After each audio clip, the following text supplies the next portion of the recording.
Hello, everybody. My name is Ashley Bean Thornton, and we are going to talk today about hotels in Waco, some of the historic hotels of Waco. I am not a professional historian by any means, but I have had a lot of fun learning about history in Waco through an organization that I'm a part of called Waco Walks. And normally what I would be doing is leading you past all the sites where these hotels are on foot, so that we could be getting a little exercise and learning a little history at the same time. But times are a little different right now because of the pandemic. So I'm just going to share some of what I have learned about these hotels, and I hope you enjoy it. I found it very interesting. Think for just a minute. I had never thought about all the different roles that a hotel plays in a city's life. But as I was doing some of this research, it occurred to me that hotels play a lot of different roles. I think of them as just kind of a bedroom and a bathroom when I'm traveling.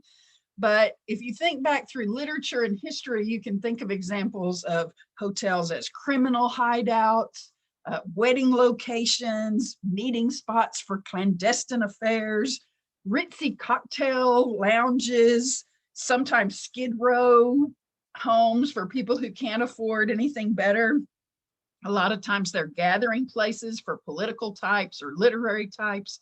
So hotels really do mean a lot for a city. And what is a city saying through its hotels? One thing a city is saying through its hotels is, welcome to our town, we're glad to have you. And hotels are also a way for cities to show off their prosperity.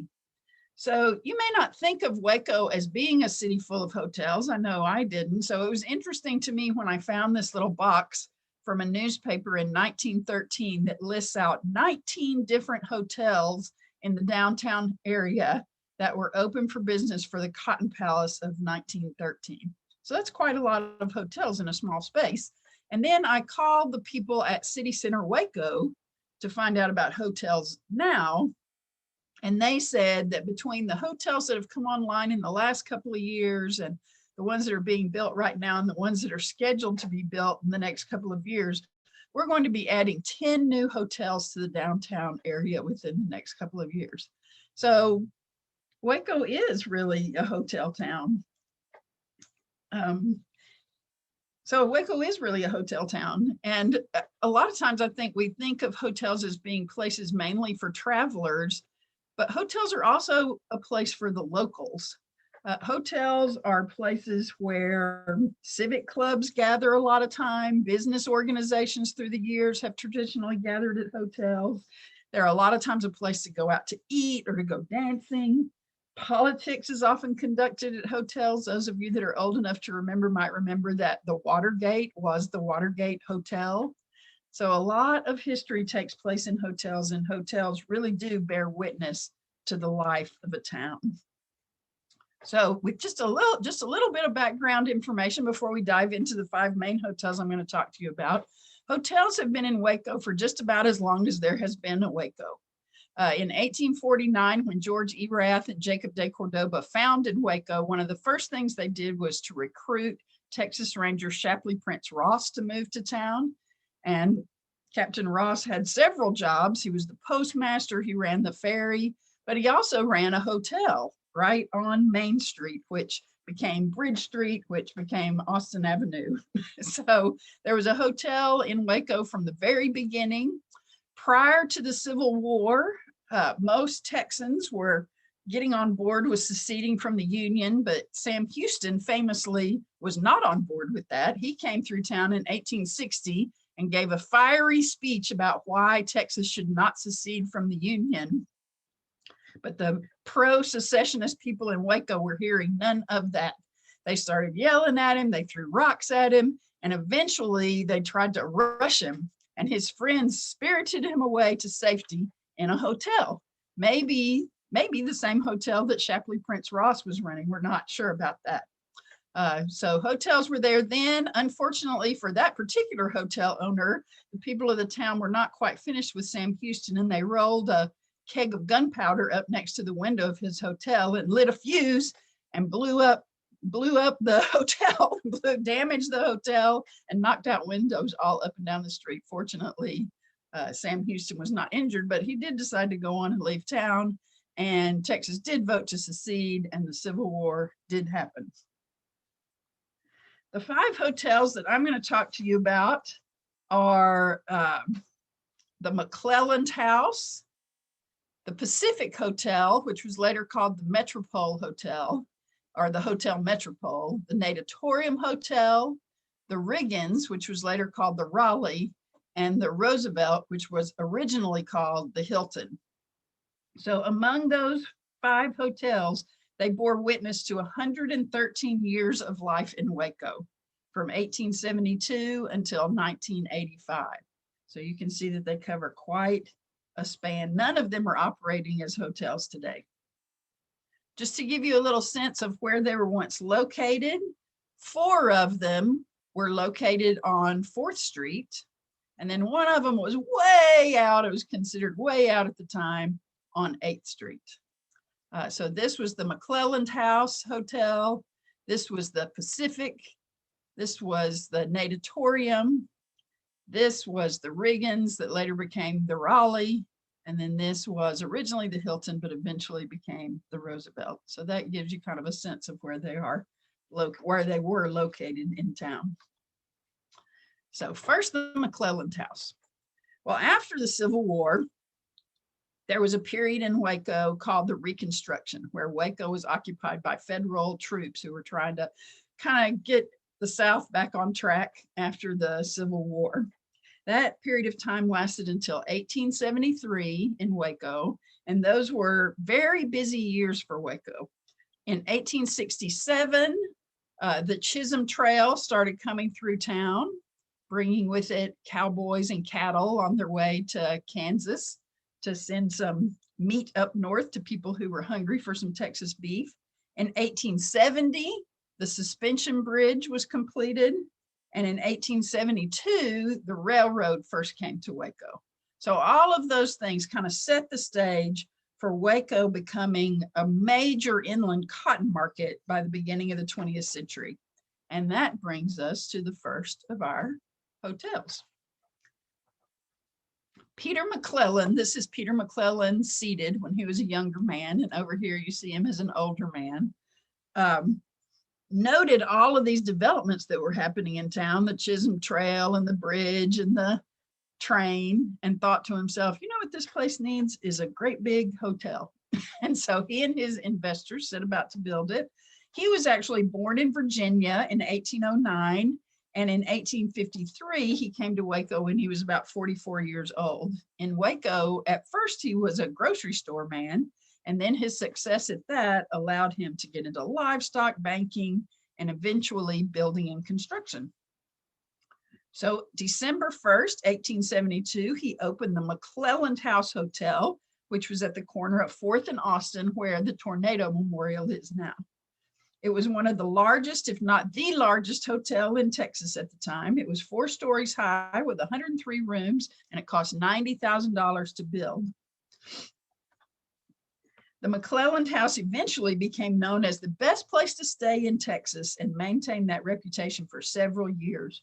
But at first, Mr. McClelland's fellow Wacoans were not too sure what he was doing. So here's a quote from John Sleeper, who was one of the early historians of Waco. He says, "Fulton, when he launched his boat upon the waters of the Hudson, was thought a fanatic, reckless in expenditures and needing a guardian to prevent self-ruin. Mr. McClelland, when he removed a comfortable frame residence, dug up by the roots large shade trees, and laid the foundation for that mammoth hotel, the McClelland House, was thought by the populace to have overdone the thing very considerably." But it turns out that Mr. McClelland was smarter than he seemed. The hotel and most of Mr. McClelland's other enterprises were quite successful. And when he died in 1866 at the age of 77, he was the richest man in McLennan County. His property, his estate, was valued at somewhere between $500,000 and $1 million. That was back when $1 million meant something. And he had property all throughout the city. And the disposition of his estate after he died became quite a controversy that we will return to a little bit later. Excuse me. The McClelland was a terrific place to kind of observe the life of the city. And so I have another little quote from John Sleeper here that kind of tells you what Waco was like back in the days of the McClelland. From the cupola of the McClelland Hotel, a charming view of the city and its surroundings may be enjoyed. From that elevated standpoint, the beholder looks immediately down into Austin Street and into the public square nearby, and beholds during the months known as the cotton season, a scene of such bustling activity as renders it difficult to realize that only a few years ago, the ground now occupied by mammoth houses and traversed by these crowded thoroughfares of business was trodden only by the buffalo's hoof and the moccasined foot of the Indian. Eastward is seen the noble suspension bridge, across which from morn to eve there flows a constant stream of business and of travel. Beyond this are the busy streets of East Waco, the handsome railroad depots, and still further on, the large buildings of the Waco cotton mills, erected just at the point where the alluvial valley of the river gives place to the post oak belt that extends 5 miles beyond. So you can see that this was kind of the perfect place to observe life in Waco. Here's an ad for the McClelland Hotel that was on the cover of the Waco City Directory in 1878. And I know you can't read it, so I'm going to read it to you because it gives a little sense of what hotel life was like back then. It says, the McClelland is situated in the center of the city with a southern frontage on Austin Avenue of 100 feet and on 4th Street of 165 feet, containing over 100 large, neatly furnished, well-ventilated rooms, instant communication from each room with the office by means of electricity. So that was fancy back then. Large sample rooms on the first floor reserved for commercial travelers. Baggage elevator from each floor. Notice there's a baggage elevator, but not an elevator for people. The rate was $2, $2.50, or $3 per day, according to the location of the rooms. Very reasonable rates can be made for board by the week or month. Stages leave this hotel for all interior towns. So that gives you a little sense of it. This sample rooms that they mentioned had to do with traveling salesmen. Traveling salesmen were very regular customers of the hotel. They were called drummers back then, and they would come into town and rent a room with a bed to sleep in, but they would also rent a sample room. And that's where they would spread out all of their wares for all the local people to come and take a look. So a lot of the hotels back then had what they called sample rooms for rent, as well as rooms for sleeping. So here's a picture of the McClelland Hotel in the context of the city. Here's the McClelland Hotel right here. You can see the old city hall that was built in 1889. And then back here, you can see the old courthouse that later became Crow's Laundry. And this whole area is the town square. So you can see that the McClelland was a good place to stay if you wanted to be right in the middle of where all the action is. And here's somebody with their horse and buggy going right up Austin Avenue to City Hall. So that gives you kind of a sense of what the town was like when the McClelland Hotel was here. The first floor of the McClelland, like a lot of hotels back then, was given over to different shops. And the most famous shop probably at the McClelland Hotel was Morrison's Old Corner Drugstore. That's where pharmacist Charles Alderton mixed up for the first time what he called a Waco and what the rest of us now call Dr. Pepper. So it was first sold at Morrison's Old Corner Drugstore in 1885, beating out Coke by 1 year. So go Dr. Pepper. But if you think, if your image of Waco at the time is people peacefully sitting at the drugstore counter sipping Dr. Pepper, you maybe have the wrong idea of what Waco was like in those days, because those were the days that Waco was known as Six-Shooter Junction. And a lot of times the train conductors, as they were rolling into town, would say things like, Waco, 20 minutes for dinner, walk a block and see a killing. Or Waco, get your guns.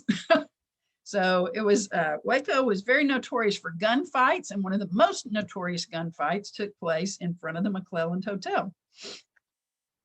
This is County Judge George Gerald, and this is editor of the newspaper at the time, James Harris. And the judge had written a piece for the paper, which the editor had refused to publish. And when the judge called on Harris to retrieve his article, the two got into a fistfight.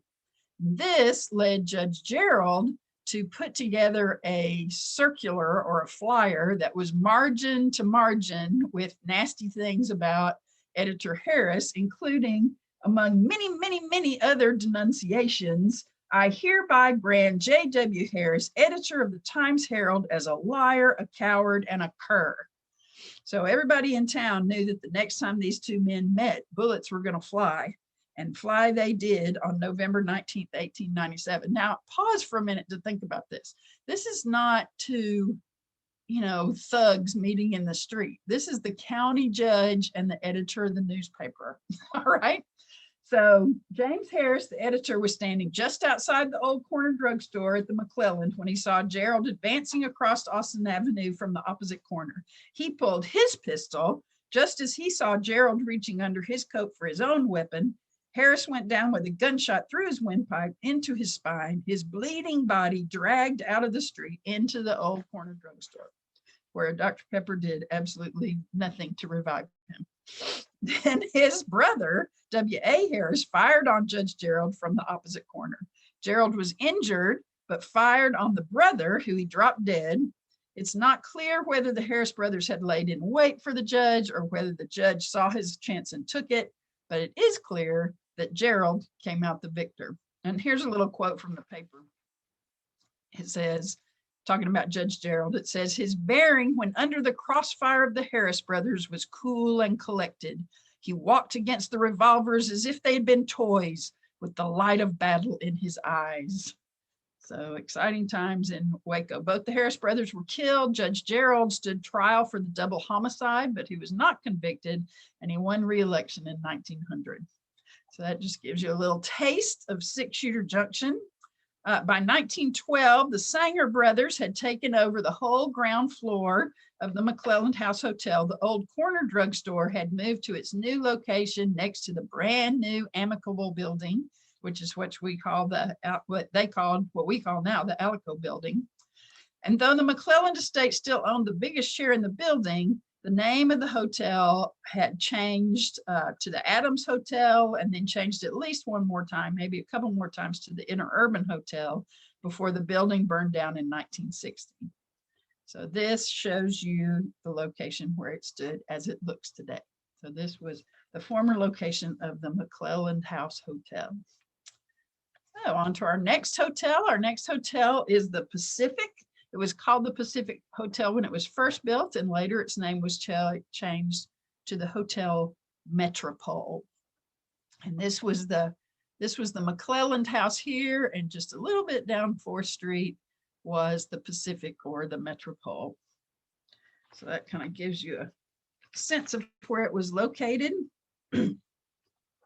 So the Pacific Hotel, Wiley Jones built the Pacific Hotel in 1882. Mr. Jones was born in Alabama in 1829. He loved fine horses. And before the Civil War, he had made his living raising thoroughbred horses. After the war, he moved to Waco and started a livery business. And he also purchased the Old Herring House. This is an ad from the Old Herring House at the corner of Franklin and 2nd, and ran it as a small hotel. So in Waco, Mr. Jones was an alderman. He was also a firefighter and eventually became the chief of the Waco Fire Department. But ironically, despite loving horses and despite being a firefighter, he had just spectacularly bad luck with fires and horses. So the Old Herring House, this hotel, burned in 1874. In 1878, another house he owned in one of his stables burned. In 1882, a horse livery he owned in Whitney burned. In 1892, Jones moved out of his Waco home at 13th and Austin to a new house out in the country, and that house burned in 1893, taking with it almost all of his possessions.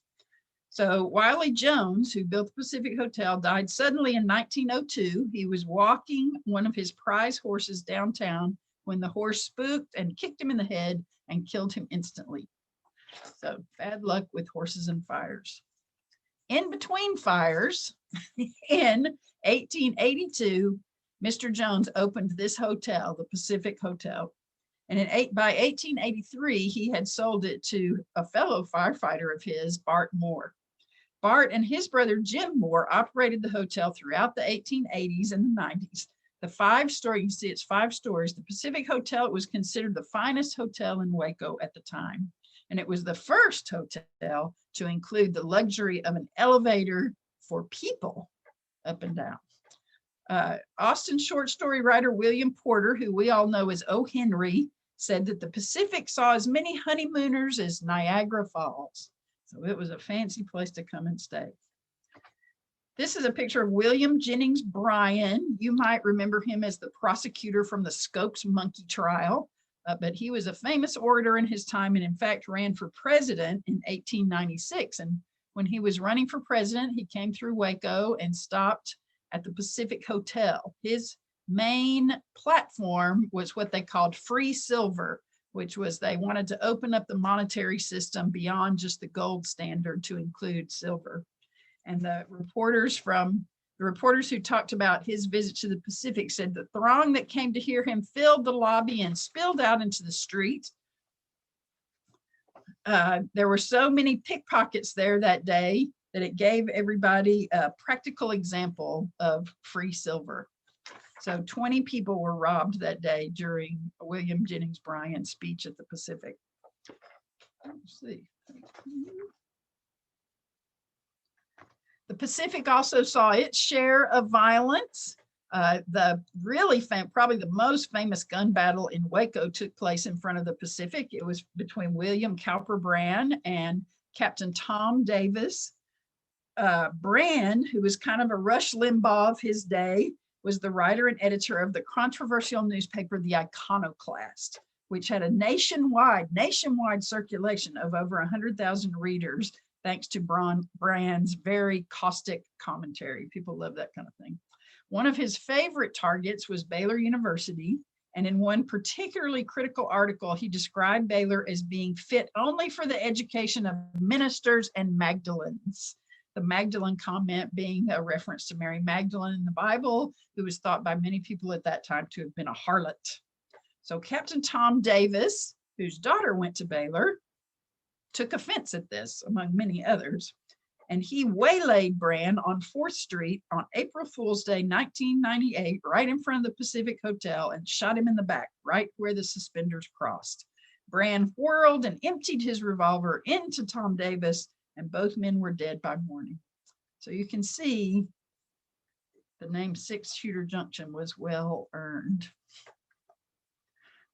At some point between 1898 and 1904, Mr. Moore remodeled the Pacific extensively. Some people say he actually rebuilt it and reopened it as the Hotel Metropole.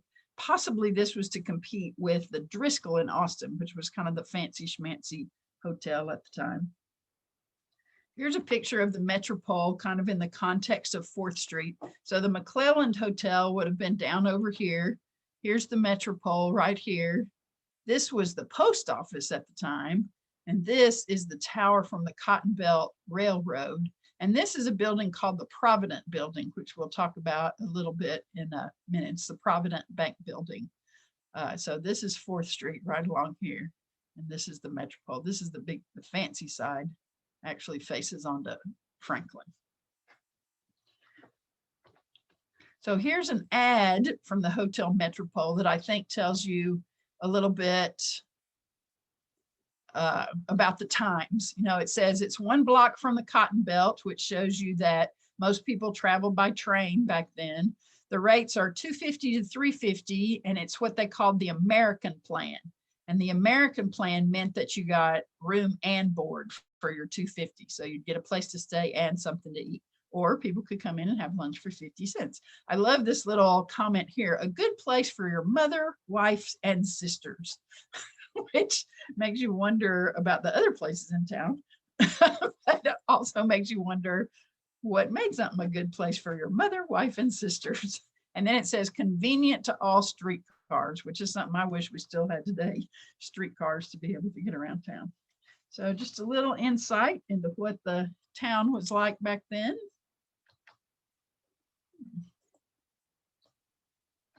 Whoop. Okay. Similar to the current crowds that the fixer-upper empire brings to town these days, the McClelland House and the Pacific Metropole and all the other hotels back then got a big boost every year from the Cotton Palace Exposition. Here, this is a picture of the first directors of the Cotton Palace in 1894, and they were planning it then and hoped that it would be an annual event. And you can see that the hotel operators had an idea that it was going to be good for business because they were willing to put in the effort.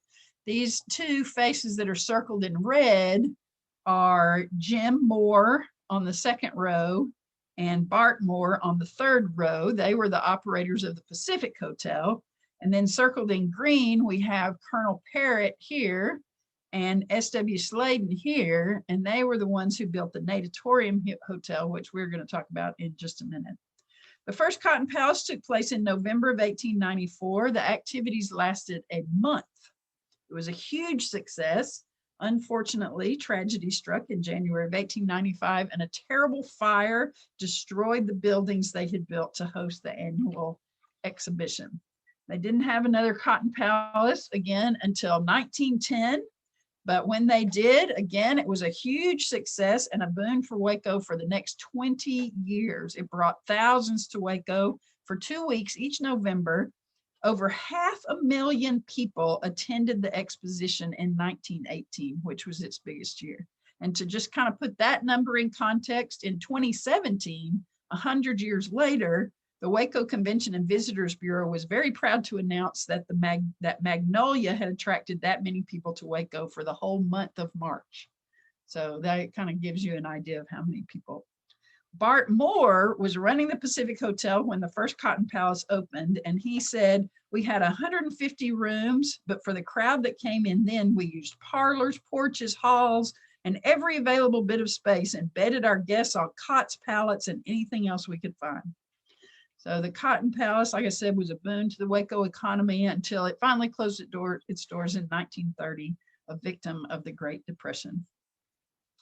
The old Metropole Hotel, old by that time, burned a few years later on Valentine's Day of 1936. It was a bitterly cold day, so cold that the water that splashed back from the fire hoses froze into icicles. The night clerk was killed in the fire. 30 to 40 guests escaped, many of them only partly clothed. The fireman said one poor lady escaped wearing only her step-ins and a pair of shoes. And if you don't know what step-ins are, that was my grandmom's word for underwear. That's how they reported it in the paper back then. This is the site of where the Pacific and later the Metropole once stood. This is how it looks today. So right there was that fancy schmancy hotel, first elevators. Next up is the Natatorium Hotel. It was down here, right? This is the Cotton Belt Depot, and this is that Provident building that I mentioned. And this was the Natatorium Hotel across the street from the Cotton Belt. So you could walk right down the street from the Pacific into the Natatorium, go for a little swim. We'll talk about that in a minute. On March 11th, 1886, this is Captain Joseph Daniel Bell. He and his crew drilled into a rock formation in South Waco and sent a geyser of hot water up into the air. This gusher helped turn Waco into a popular resort destination for the next 40 years. So this is these kind of look like Cousin It in this picture, but these are supposed to be fountains squirting up of artesian water. And so Waco became, you've probably heard of Hot Springs, Arkansas. That was our big competitor, but we were a destination town, a spa destination town for a while. So there was a hydrotherapy craze was sweeping the nation at the time, and adherents of that believed that hot water from deep underground carried minerals that could miraculously cure all manner of ills, from upset stomach to heart disease to mental illness. And the prediction was that this was going to have a huge impact on the Waco economy. One popular guide to the city described it like this: The discovery of hot artesian water at Waco marks the most important event in the history of the central city of Texas, and its most sanguine citizen has not yet fully appreciated its great value. The day is not far distant when the annual financial benefits to the city and its citizens, derived from invalid visitors seeking health and more congenial climate, and from pleasure seekers, will equal or exceed the value of the largest cotton crop ever raised in McLennan County. So it turns out that Waco was sitting on top of a giant lake of this subterranean water. And soon there were so many of these fountains popping up all around the city that Waco started promoting itself as Geyser City. And several of the local business tycoons jumped on this craze and started building luxurious natatoriums and artesian results to cash in on the craze. You'll look at the water here. One of those tycoons was Robert Parrott. This is Robert Parrott as a young man when he was at Virginia Military Institute. And here he is as an older but still dashing man at the time that he was building the Natatorium Hotel. So Robert Parrott was born and raised in Virginia. He moved to Waco in 1872. He was an agent of the Nashville Life Insurance Company and worked for several other insurance companies before he eventually became the general manager of Texas, Arkansas, and the Pacific Slope area for the Provident Savings Life Insurance Company that was based in New York. He was also a director of Provident National Bank in Waco. In 1890, he built this building, which is called the Provident Building. It was 5 stories tall, and it was the tallest office building in the city until the Alico building was built in 1911. It was at the corner of 4th and Franklin Avenue, catty corner from the Pacific Hotel, and it was home of the Provident National Bank, as well as several other businesses, including the offices of the Iconoclast, William Cowper Brand's infamous newspaper. And this is the modern day picture of where that building was, right here on this corner. In 1894, Parrott served as one of the original directors of the Cotton Palace, and in fact, he was crowned the first king of cotton, a title he kept until he died in 1903, so the very first king of cotton.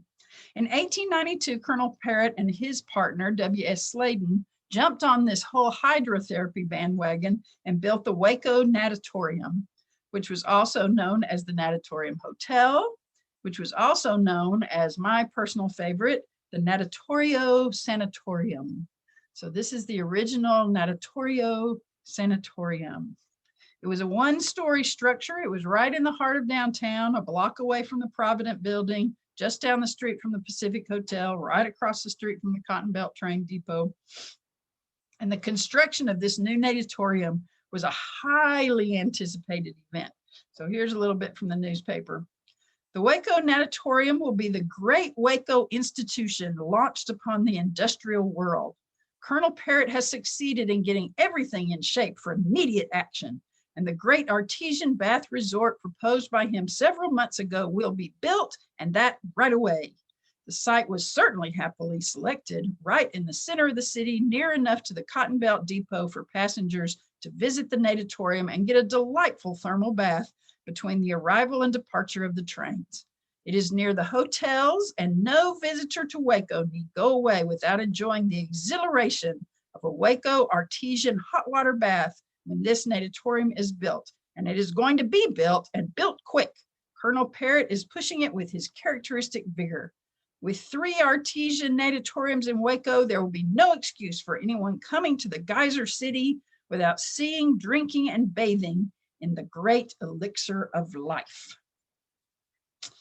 So they claimed that passengers on the Cotton Belt would be able to come in on the 10:45 train, pop into the Waco Natatorium, get the most delightful bath to be had on earth, and then catch the 11 o'clock train out of town, which I doubt was true given the kind of clothes they wore back then. I don't think I could even do that now with my elastic band pants. And anyway, evidently the Natatorio Sanatorium lived up to the hype. After it was opened, the paper declared It is the only natatorium in the world that has an artesian well in its pool, which flows all the time. This clear and beautiful miniature lake of living, flowing water is a feature of the natatorium unknown to any other in the world, more limpid than a mountain brook and a balm of health in every drop. So truly fantastic. This original one-story building burned to the ground, like a lot of things we've heard about in this story today, March 20th, 1894. But Parrott wasted no time in building a new or bigger hotel on the same location. After all, he was in the insurance business, so I'm sure he had plenty of insurance on it. The new natatorium was 4 stories tall, 4 stories tall, bigger and fancier than the original. So here is the new natatorium hotel. And here is what Cutter's Guide to the City of Waco said about the new hotel. This was a famous kind of tourist guide that was popular at the time. The Natatorio Sanatorium is complete with all facilities to bed, board, and bathe, both seekers of pleasure and of health. It contains not only everything usually found in a well-built and correctly managed bathhouse, including the tub, vapor, German needle, Turkish and Russian baths, but its large natatorium filled with clear, sparkling artesian water, naturally heated and mineralized in nature's own laboratory, makes its appointments nearly perfect. Some of the diseases for which this booklet claimed the waters were a cure were rheumatism, stiffened joints, sciatica, lumbago, erysipelas, scrofula, liver troubles, hysteria, insomnia, female diseases, and nervous prostration. So that water was good for whatever ailed you. Here's a picture of the big pool. It says it was equipped. Here's kind of an ad that points out their ladies' night and nights that it was open that people could come in and swim. The pool was one of the largest in the South. It featured a slide, rings, a trapeze, and water gushing from the mouth of a bronze lion, all free for hotel guests. I love this little postcard that says, "This is certainly a swell place to go in bathing, as Waco has no beach. Tuesdays and Thursday night are for ladies and escorts, and you can take a girl and go there and have the best time of your life." So I think that's fun. In 1913, after the natatorium had been in business for a number of years, 50 new hotel rooms were added. Guests could rent rooms starting at $1 a night. So that's a bargain at twice the price. A lot of times visiting baseball teams would come to play, who came to play at nearby Katy Field would stay at the Natatorium Hotel.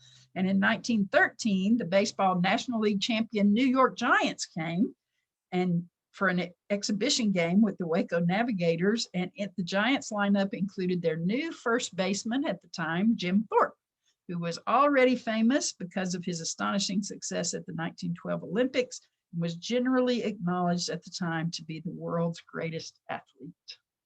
So one famous person, at least, that stayed at the natatorium.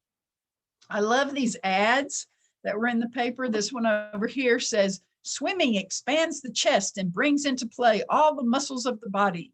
There is no exercise that tends to develop the body so symmetrically as swimming. Natatorio Sanatorium." And then this one over here cracks me up because I think of it as the "perhaps he protests too much" ad. It says, "Pure water." Let me see, I gotta move you guys out of the way. "Pure water, a clean pool, bottom free of slime and dirt, and does not feel slippery under feet. No stirring of dirt to be swallowed by the bather. Hygienic in every respect." So it makes you kind of wonder, And then over here, my favorite part of this ad is it says, regular 25-cent regular admission, 20 cents when you furnish suit. So I'm not sure exactly what that means, but one thing it probably means is that sometimes the place furnished the suit. I hope that's what that means. So here is the site where the Natatorium Hotel was nowadays, and here's a postcard showing a little bit of what it looked like. So looks a little bit different now than it did in the old days. So our next hotel is the Riggins Raleigh It's the one that was built way out on 8th Street. And people thought, oh my gosh, that is so far from town. Will anybody ever want to stay at this hotel? But indeed, during its glory days, it was the place to see and be seen in Waco. Right over here is where the Hippodrome was. So a lot of the people who came to the Hippodrome stayed at the Riggins Raleigh Hotel. So nowadays, this red brick building, probably recognize it now at the corner of 8th and Austin, is an office building for the state of Texas. But even now today, if you go and pull these utilitarian little floor mats out of the way, you can see in the tile that it still says the Raleigh. So it was known as the Raleigh Hotel from 1916 until 1984. It was built, however, as the Riggins Hotel by former Waco Mayor James Wyatt Riggins. So I gotta move you guys out of the way. You're on the wrong side of the screen. So the Riggins, so I put a little highlight here on the 1910s on my little calendar, because this was really a golden decade for visitors to Waco, because both the thermal waters of Geyser City were in full swing and the Cotton Palace was in full swing.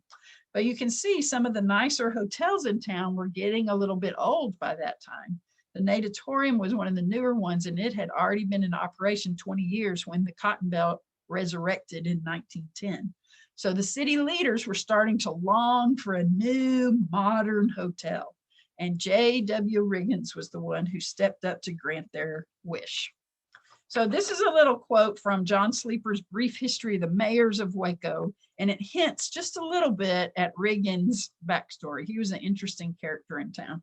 It says, James Wyatt Riggins, the 15th mayor of Waco, served from 1900 to 1903 and again from 1914 to 1916. He was born in Cole County, Missouri, November 4th, 1848.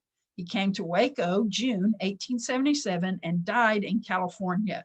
He was a Cumberland Presbyterian minister, then a merchant, a stockman, a trader, a farmer, and a hotel man. He was a capable man, full of energy, but was radical and hasty in handling many business undertakings. He wanted, as mayor of Waco, to push it forward, and he was a little ahead of his time. So what Sleeper politely neglected to mention is that Riggins was impeached as mayor and kicked out of office. He built a hotel to get back into Waco's good graces. He was reelected mayor, and then he went bankrupt and finally left Waco for good. So Riggins came to Waco in 1877 as a minister. Church work didn't pay enough to live on, so he went into a hardware business with his brother Napoleon. That went bankrupt, so to the extent that he had only $10 left in the world, according to the story. He tried his hand at least 6 different business endeavors to no avail, but finally he had success with a thing called the Waco Trading Company, the only strictly trade-in everything business in the state. He became known for having a flair for advertising and spectacular salesmanship methods. So here's a picture of young J.W. Riggins, and here he is as mayor. So for about a year, he published a newspaper called the Waco Town Talker, which he used to share his thoughts about how the city was being run. He took particular pleasure in roasting the boodle takers who were making a lot of money off of paving the streets. He joined and started numerous civic organizations. Early in 1894, he helped to organize the Cotton Palace. He was its first director general, although there is some question about his competency at that job. He resigned on May 10th, 1894, well before the festivities actually took place. In 1900, Riggins used the motto, "Wake up, Waco," to run for mayor against incumbent Champ McCulloch, and he won. And then in 1902, he took on former Confederate General Felix Robertson and won again, but his 1902 victory was short-lived. In September of 1902, several city council members moved to impeach Riggins on the grounds of incompetency, misconduct, corruption, and malfeasance in office.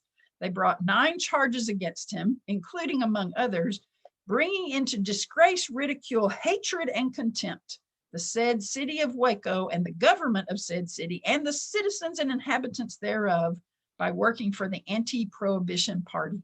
So that was serious stuff back then. Riggins challenged in court the council's right to impeach him. There was a long court battle, or a court battle. And on December 3rd, 1902, a judge ruled that the impeachment trial could continue. The council began prosecution of the trial that very evening at 7:45, and at 4:20 a.m. the next morning, they moved to declare the office of mayor vacant. And the motion passed by a 7-2 margin. So that required a special election to elect a new mayor to fill the empty seat. And even though he had just been impeached, Riggins ran to get his job back. So he was soundly defeated, though humiliated. In fact, he left Waco in 1905, moved around Texas before finally moving to California and finding some financial success there. But this whole time, his defeat in Waco gnawed at him. So he moved back to Waco in 1910. By this time, the business leaders of Waco were starting to want a new hotel. The Cotton Palace was predicted to be a big success, and there was going to be a desperate shortage of hotel space. So the Young Men's Business Association, which is what we now call the Chamber of Commerce, offered a $50,000 bonus to anyone who was willing to build a new modern hotel in downtown Waco. So sometime around 1912, Riggins approached a number of the leading businessmen in town and said to them that he wanted to remove the stain of impeachment from his wife and children, and that the only way he could do it was to be made mayor of Waco. And the city very badly needed a first-class, up-to-date hotel, and if they would agree to support him in running for mayor, he would build such a hotel. So that's exactly what happened. Here is a picture of them building the Riggins. Notice, I think this is interesting. Over here is a mule doing all the work, and then over here is a car. So we're kind of at the cusp of change in our country as far as that kind of thing goes. So anyway, in 1913, Riggins bought the property at the corner of 8th and Austin. He collected the $50,000 from the Young Men's Business Association and started working on a hotel. In 1914, he gets reelected as mayor. In August of 1914, he opens to the public the new Riggins Hotel. And you can see here it's 10 stories of comfort and safety. Every room and outside room, sleep where life is safe, the only absolutely fireproof building in Central Texas. So you can see that people were getting tired of every building burning down. Being a fireproof building became kind of important. Anyway, 7,000 people toured this new hotel when it opened. But mixing finances and politics did not turn out to be a good idea for Mayor Riggins. As an editorialist for the Waco Morning News had warned presciently in January of 1913, all this applause, all these pats on the back from those who stand in the wings while Riggins is in the spotlight will butter no parsnips for him, nor cool his fingers when the chestnuts are out of the fire. And that was prophetic, because the hotel, which the mayor had estimated would cost about $350,000 to build, ended up costing about twice that much. By 1915, Riggins had creditors nipping at his heels. He eventually declared bankruptcy. He lost the hotel building and along with it his life savings. He completed his term of office and left Waco by 1918. In 1916, the Albert Pick Company of Chicago, which had been one of the mayor's many creditors, bought the Riggins Hotel for $350,000, about half what it cost to build it.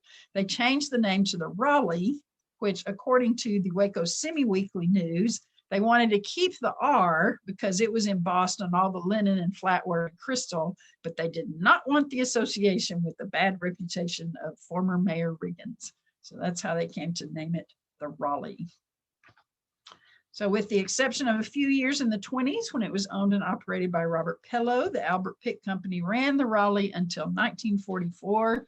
In 1944, it was purchased by Charles Alberling and became part of the Alonset chain of hotels. Alberling owned the hotel until it closed in 1984.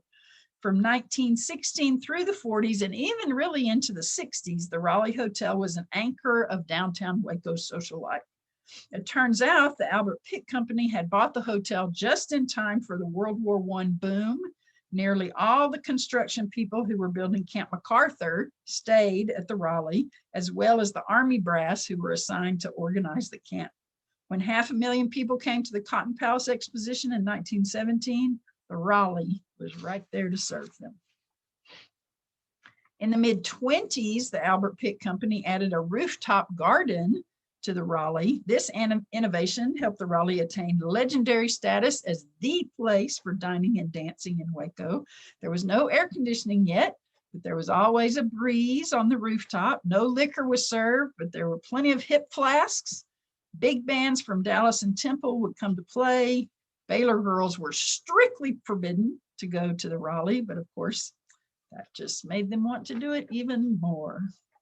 So Albert Pitt was an art lover, and his hotels were famous for their artwork. And sometime in the mid-40s, he commissioned Chicago muralist Louis Grell to paint a mural in the lobby of the Raleigh Hotel, a huge picture of Sir Walter Raleigh using his coat to cover a mud puddle for Queen Elizabeth. You can kind of see in this picture, it's kind of faded, but you can kind of see how big it was. It stretched all the way across the lobby.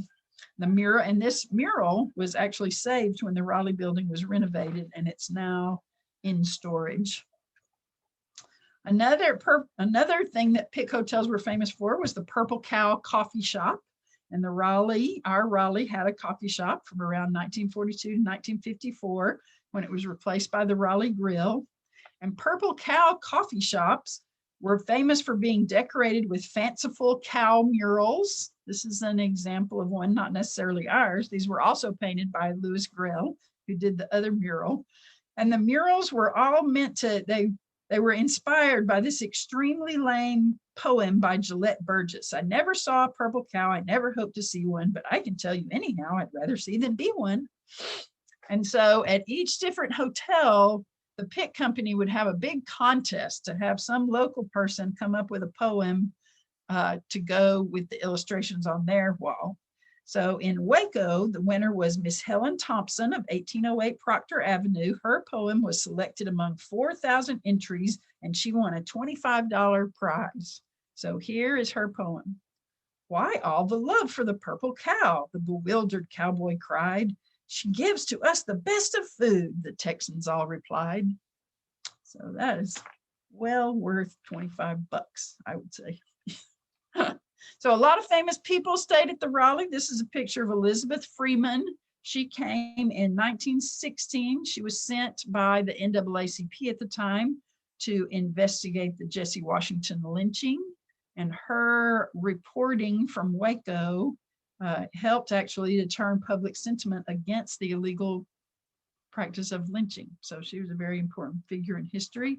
Eleanor Roosevelt stayed at the Raleigh Hotel. Cecil B. DeMille stayed there. He liked rocking chairs, and they didn't have any rocking chairs at the building. And so one of the managers brought her a rocking chair from home for him to sit in. Admiral Richard Byrd, the famous Arctic explorer, stayed there. And then probably the most famous person who stayed there was Babe Ruth. He came when the New York Yankees had won the World Series in 1929. They came to town to play an exhibition game against the Waco Cubs. Babe Ruth got a shave and a haircut at the Raleigh barber shop, and Raleigh barber Julius Marek said, the Babe had the biggest head I ever shaved. So in the 1940s, the Raleigh was at its height. World War II brought another boom for the Raleigh. Only blocks away from the Katy Depot, it was the site of many sad farewells as soldiers marched off to war, and also joyous reunions as soldiers came back or came back for Christmas holidays. The Owens, Illinois Glass Company and the General Tire Company used it as their headquarters while they were building their World War II motivated plants here in Waco. But well, it says Bob Sadler explained an article in 1985 as they were closing down the Raleigh. He said, for a long time, Washington Avenue was the only route for Highway 81 traffic from Dallas to Austin. The Raleigh Hotel lights attracted many travelers. After World War II, though, travel shifted to the highways and people began to prefer motels on the highway to downtown hotels. So that kind of spelled the end for the Raleigh. And in fact, really for downtown Waco. By the 1970s, downtown Waco was a little bit of a ghost town. Department stores and other businesses had started moving out to the suburbs. even an idealistic plan to turn Austin Avenue into a pedestrian mall. You can see what that looked like then. Was very successful at the beginning. You can see a lot of people there, but it, in the end, was not able to revive the central city space. And as the Raleigh, you can see the Raleigh way back here in this picture, and this is the Raleigh right here. As the Raleigh attracted less and less business, Charles Alberding and the Lancet Hotel chain became less and less interested in paying for upkeep and improvements. Fewer and fewer visitors wanted to stay there, and it became primarily a residential hotel for people who could not really afford to live anywhere else. There were a couple of fires, at least one that caused a death, and that sealed the Raleigh's reputation as a hazardous place to live. In 1979, the city issued an order that the Raleigh must be closed, that the Waco Public Housing Authority would help relocate the few remaining residents. There were years of lawsuits after that, back and forth negotiations, optimistic but ultimately fruitless schemes for reviving the hotel. But eventually it would be closed. By the time the last residents moved out, there were only 10 of them left. Most of them had hardly any possessions at all to move. I thought this story was interesting about one of the last residents. It was a man named, he was a 69-year-old Army veteran. His name was Charlie Pasachik, and he had been living there 7 years. It says, Mr. Pasachik agreed that the sanitation was bad and that there were too many rats in the place, which makes me wonder how many rats would have been an okay number to have. But he also said that so many pipes had broken in a recent freeze that he didn't have water for a month and had to bring water in from the Greyhound bus station. Still, he hated to leave. He described it as private with no disturbances. And what's interesting about that is that 2 years earlier, this very same man, Charles Pasachik, had pulled an injured Waco police officer out of the line of fire during a downtown gun battle, which makes me wonder what he would have considered a disturbance. So anyway, lots of legal wrangling over this beautiful old building. Finally, in 1984, the Waco Industrial Foundation, which was another group of Waco investors, ended the legal wrangling by agreeing to lease the Raleigh building from Charles Alberding. It would be closed down as a hotel. The foundation renovated it. You can see him taking the old bathtubs out through the windows and prepared it for new life as an office building. The foundation ended up paying rent on the building, $4,000 a month for 10 years before they found somebody who wanted to move into it. Finally, at the urging of Margaret Mills, who was at that time the head of the Waco Downtown Corporation, State Senator David Sibley proposed that the state buy the building and use it to consolidate the offices of all the various state organizations that were throughout the city. So that's exactly what they did. The bill to purchase it went through in 1994, and by 1995, the state offices had moved in, and hopeful people saw this as a sign that downtown Waco was finally starting to come back to life, which, as we now know, it really was. So our last hotel to talk about is the Hilton, that later became known as the Roosevelt. It is located right here, catty corner from where the old McClelland House Hotel was. And in fact, the connection between the two goes a little deeper than just the geography. You will remember from the first hotel that we talked about a few minutes ago, the McClelland House Hotel was built by Peter McClelland Sr. And here's his picture on a little note to Rufus Burleson. By the time Peter McClelland died on September 24th, 1886, he was the wealthiest man in McLennan County. His fortune was estimated at being somewhere between $500,000 and $1 million, and he owned property all throughout the city of Waco, including the piece of property catty corner from the McClelland House Hotel where the Roosevelt Tower is now. Oops, too fast. So McClelland left his fortune when he died to his wife at the time, Joanna, and his only son, Peter Jr., who was a child from his first marriage. But the will contained some unusual provisions that touched off a legal battle that lasted nearly 40 years. So it seems the old man's will provided that his son, who was 32 years, he was a grown man when his father died, 32 years old, would receive an allowance of $150 a month for the next 25 years, and that he should receive the rest of his inheritance either at that time if he was still alive, or when he showed such characteristics as would guarantee his ability to administer the estate. So that's the New York. This was big news. It was reported on in St. Louis, New York, all around the country. So as the New York Times reported, just days after Peter Sr. died, a sensation was created in social and business circles in this city today when the contents of the late Peter McClellan's will became known. Peter McClellan Jr. was greatly incensed when he learned the terms of the will and vehemently declares he will contest its validity on the ground that certain business associates exerted undue influence over his father and prejudiced him against him, thus leading his father to believe that he had not sufficient discretion to take on the care of such a large estate. So Peter Jr., who by all accounts was a perfectly responsible and able person, contested the will in every court in the land for the next 40 years, trying to get his inheritance. Finally, in 1924, a court ruled that Peter Jr. had a right to his inheritance.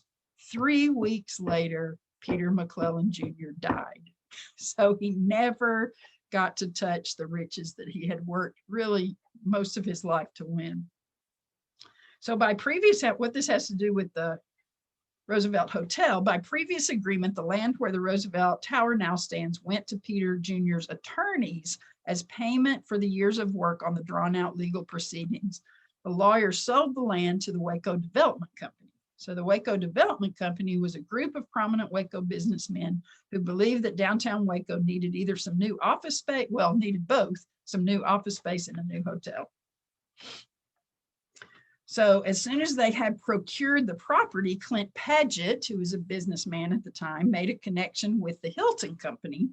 Conrad Hilton had purchased a hotel in Cisco in 1919, and in 1925 had built his first ground up hotel in Dallas, the Dallas Hilton. So Hilton agreed to a 99-year lease on the Waco property and insisted on a $50,000 bonus. And with both in hand, he formed the Waco Hilton Hotel Company to build and operate a 12-story, 200-room hotel to be modern in every detail. It would be the third Hilton hotel in Texas, the first to have cold running water throughout and air conditioning in the public areas. So we still don't have air conditioning in the rooms yet. So Waco architect Milton Scott, this is a picture of Milton Scott over here, designed the building. Waco-based construction company J.E. Johnson Construction won the contract to build it, and Waco-based R.T. Dennis Furniture Company ordered 25 freight cars of furniture to fill its rooms.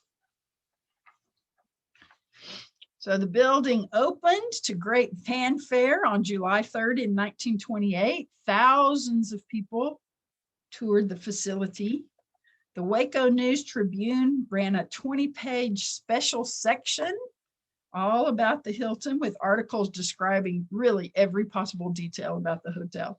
They had an article about the wallpaper, the cooling system, the very latest sanitary fixtures in the new 6-chair barbershop in the first floor and the soundproof coffee shop. So lots of details about the new building. Practically every building and every business in town bought an ad in the Hilton section celebrating the new hotel. If you are very observant, you might have noticed that the pictures from the special newspaper section and the building that we now have as the Roosevelt are a little different. In the original building, you can see there are only these 4 windows here. And in the building we have now, you can see that there's 8. So before it even opened, before the Roosevelt even opened, Conrad Hilton had already decided that it was not big enough. And so he had made plans to add this annex that starts about right here and adds 250 more rooms. And so he worked very hard to get that done in time for the 1928 Cotton Palace exposition in November. So that's how we got this whole beautiful building that we have now. So sprinkled throughout the special Hilton section of the newspaper are upbeat stories about Waco's financial future, new buildings, new schools, new homes soon to come, Waco on the verge of becoming the manufacturing leader of the Southwest, on and on and on. One headline even said, "Season of great prosperity assured for Central Texans." This was a full page ad that the Chamber of Commerce ran, very dramatic. And it said, "Greater achievements than ever before dreamed by Waco city builders are in the future. Now the city is building on every side. The completion of the Hilton Hotel is the first unit in the greatest building program the city has ever known." Which, looking back on that now from our vantage in the future, those words are a little bit bitterly ironic, because we know that just a little more than a year after the opening of the Waco Hilton, Wall Street will crash, will dump the country in Texas and Waco into the Great Depression. The price of cotton and other agricultural products fall. Farmers subsequently spend less. Businesses in Waco's are forced to lay off employees and go out of business. Ultimately, a lot of shops close their doors. Hundreds of people are out of work. The Cotton Palace Exposition, which had long been a symbol of the city's prosperity, closed its doors for good. Cotton, which had for so long been the bedrock of Waco's economy, would never be king again. So a lot of things change in that 1 year's time. By 1933, Conrad Hilton was in a pretty deep financial hole with the Waco Hilton. He was $70,000 behind in lease payments. The Waco Development Company filed a motion asking that the lease be declared forfeited. Judge Sam Scott sustained the motion on April 13th, which just happened to be a Friday the 13th in 1934, and the hotel was turned back over to the Waco Development Company. So a new Central Texas Hotel Company was formed with Alan McDonald as the president. Both the new board and the Waco Development Company board voted unanimously to change the name to the Roosevelt in honor of Franklin Roosevelt. They didn't have a public ceremony or anything like that, but they did decorate with flags and flowers, and they hung a picture of the president in the lobby. I love this over here. It says, "Named for the biggest and best man in the world, our president, Franklin D. Roosevelt." Feels like those were such different times as far as unity behind a particular political person than what we have now. They changed the Florentine room and the Bluebonnet room to the state room and the cabinet room. They redecorated a large suite to be the presidential suite. The Tribune Herald ran brief biographies of some of the key managers and staff, including the chef and the chief electrician. I thought that was interesting. My favorite of the little biographies is for Mrs. Clarabelle H. Polk, the public stenographer at the Roosevelt. She has her desk, typewriter, and telephone in the main floor in the lobby and is constantly engaged by businessmen and travelers to assist them in their correspondence and reports. Which I think that's just another little sign of how different the world is today. So the Roosevelt operated as a hotel through the 30s, 40s, and 50s. It was one of 3 buildings in the path of the 1953 tornado that survived fairly unscathed. Here you can see in a picture right after, not even the hotel sign was damaged, but you can see down here the damage from the tornado. The other 2 buildings that survived were the Alico and City Hall that were in the direct path of the tornado. The Roosevelt was popular for dances. They had a beautiful big ballroom on the 2nd floor. They had a nice dining room that a lot of people came to. The Roosevelt enjoyed its share of visits from famous and infamous people. Clyde Barrow was arrested for stealing cars there in 1930, back when it was the Hilton. Doris Day stayed there. Lyndon Johnson spoke there when he was a senator before he was president. Harry Truman had a stake there and a nice visit after he was president. Ethel Kennedy and Lady Bird Johnson had a white gloves and hats ladies coffee there while they were in town campaigning for JFK in 1960. Probably the most exciting, certainly the most well-attended celebrity sighting at the Roosevelt came in 1951 when John Wayne came to town. Thousands of people, you can kind of see in the picture back here, thousands of people thronged the streets and mobbed the platform near the Roosevelt for just a chance to meet the Duke. So Allen McDonald eventually bought out the rest of the Roosevelt investors. He owned the Roosevelt outright when he died in 1947. He left the hotel to the Diocese of Galveston of the Catholic Church. Jack Colchin ran it for them as a hotel until 1961, when the church turned it into a retirement center. Local builder Michael Clark bought the building in 2004 and renovated it into an office building, and it is still a beautiful space even today. So I hope you enjoyed learning a bit about these 5 hotels and the people who built them and stayed in them and the Waco life they have witnessed. During the 50s and 60s, travel habits changed throughout the country. The action moved away from downtown out to the highways. Motels became popular. Waco actually played an important part in that movement too, but that's a story for another day. Meanwhile, these days, we are experiencing a hotel boom in the city, and I wonder what tales will be told 100 years from now. Thanks a lot.